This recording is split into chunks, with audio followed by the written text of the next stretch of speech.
Hi everyone! Today I'm going to show you how to change the background on a PDF on Mac. Let's get started.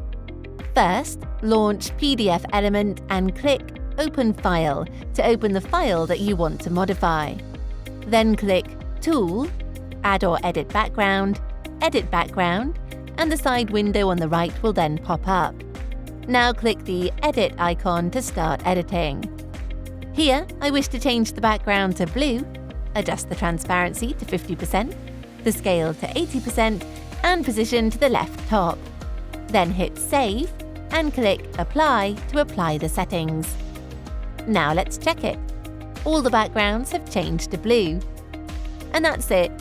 If you found this video helpful, please give us a like and subscribe to our channel.